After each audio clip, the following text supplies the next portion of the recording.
Setelah selesai berbicara, Duncan Allen memandang Tama dan berkata dengan serius, "Tuan Renza, jika Anda ingin menyingkirkan stasiun ini, itu pasti cara yang baik untuk memotong persediaan penawar."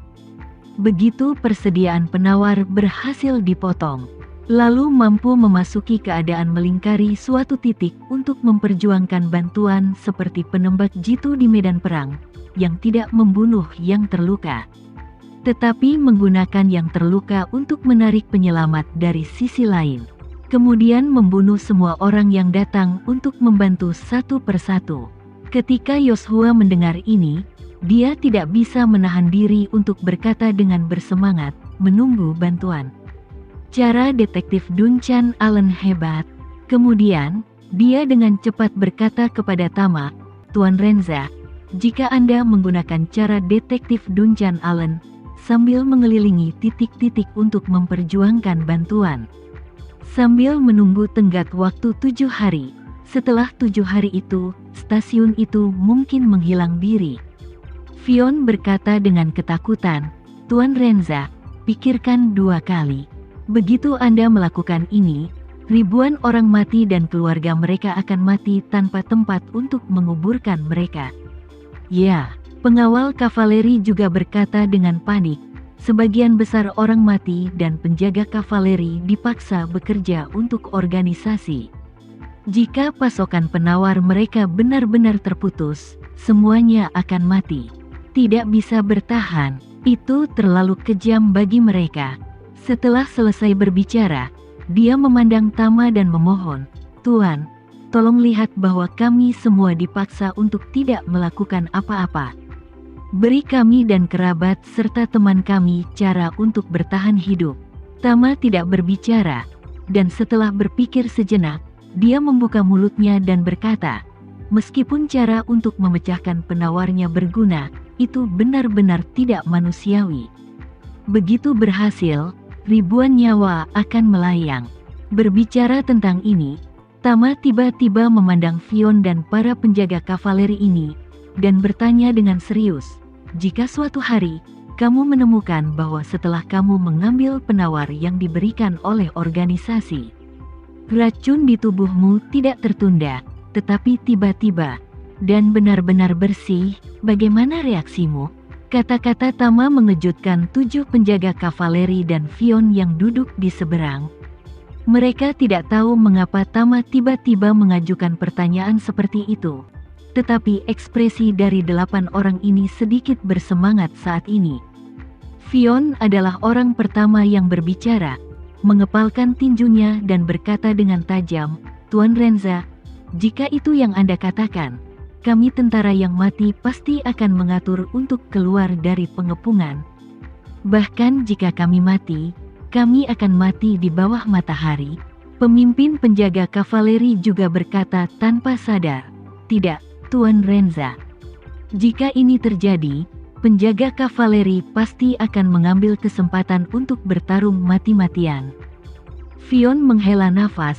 Untuk semua calon korban orang mati, belenggu organisasi terutama adalah racun dalam tubuh dan anggota keluarga mereka sendiri.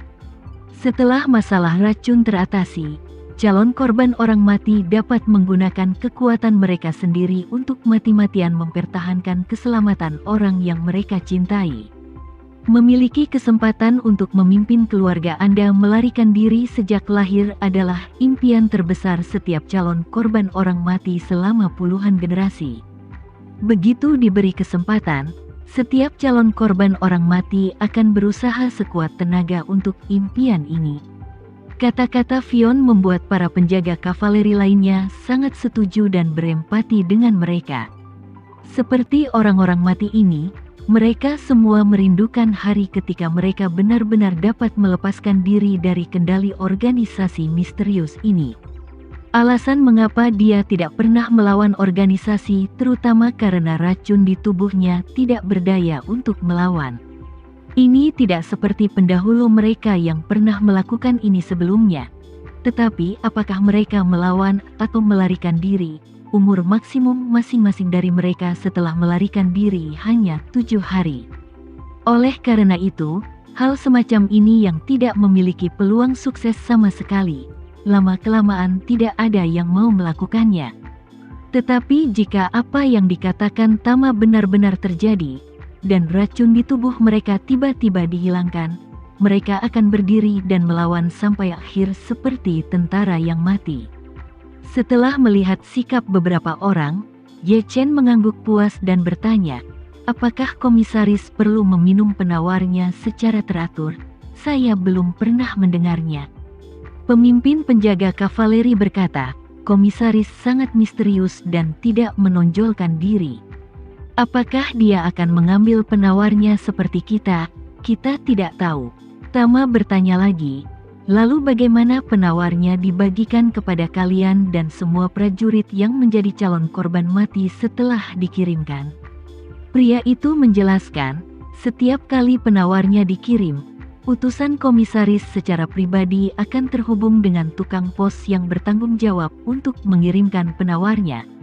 Penawarnya dikemas dalam 10 bagian, dibungkus dengan kertas lilin tahan air, dan dibungkus dengan segel khusus. Dengan lilin dan segel, setiap kali penawarnya dikirim, komisaris secara pribadi akan memeriksa kemasan setiap paket. Setelah memastikan bahwa tidak ada masalah, dia akan menyerahkan penawarnya kepada pengawalnya, dan kemudian pengawalnya akan datang untuk secara pribadi mendistribusikannya kepada kami penjaga kavaleri pemberani. Saat dia mengatakan itu, dia melanjutkan, ketika penawarnya dibagikan, kita akan berbaris sesuai dengan sistem organisasi untuk menerima penawarnya. Setelah menerima penawarnya, kita harus segera mengambil penawarnya, dan kita tidak boleh diam-diam mengambil penawarnya. Setelah kami mengambil penawarnya di bawah pengawasan pengawal komisaris, kami akan membagikan penawarnya kepada calon korban orang mati dan anggota keluarganya bersama mereka.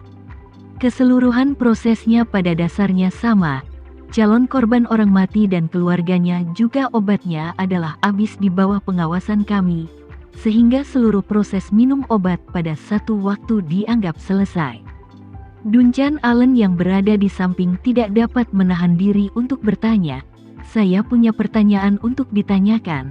Karena Anda hanya dapat hidup selama 7 hari tanpa penawarnya, mengapa mereka mengawasi Anda untuk mengambil penawarnya?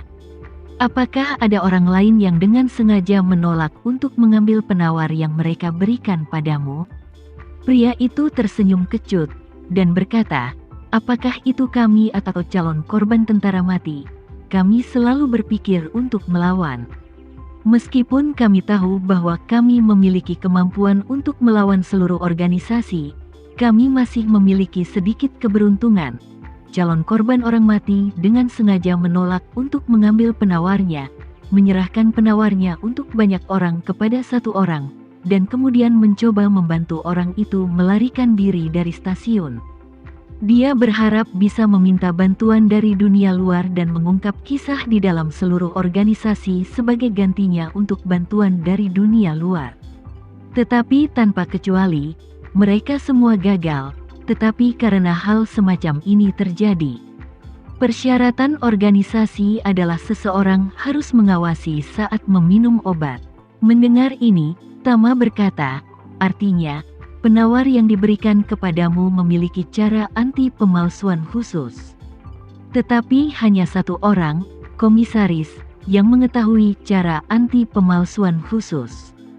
Jadi setelah penawar dikirim, dia akan melakukan anti pemalsuan.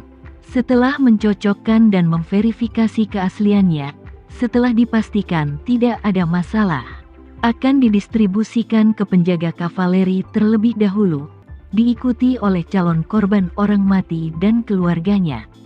Ya, pria itu mengangguk dan berkata, seluruh prosesnya sebenarnya sangat ketat. Tama bertanya lagi, dalam pernyataanmu, fitur anti pemalsuan apa yang dimiliki penawarnya? Tuan, pria itu ragu-ragu sejenak, dan berkata, saya tidak yakin fitur anti pemalsuan apa yang ada di sana.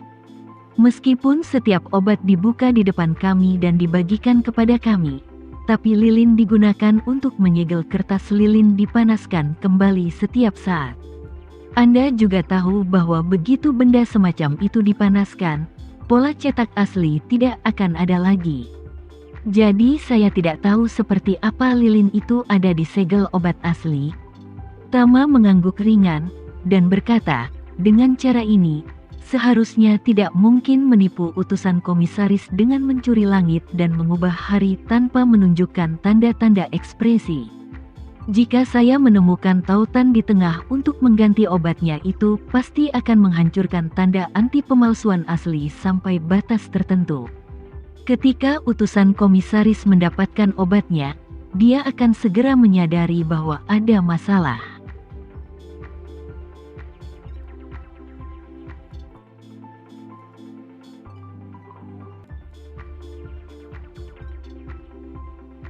Sekian dulu ya video kali ini, kita lanjutkan lagi videonya di lain waktu. Oh iya, bagaimana menurut kalian? Semoga bisa sedikit menghibur kalian semua. Untuk teman-teman yang baru nonton jangan lupa subscribe ya hehehe. Dan kalau teman-teman ada yang ingin gabung langganan bisa langsung gabung saja untuk dapat fitur yang menarik dan sedikit membantu Mimin. Terima kasih banyak sudah menonton, sampai jumpa lagi, bye bye bye.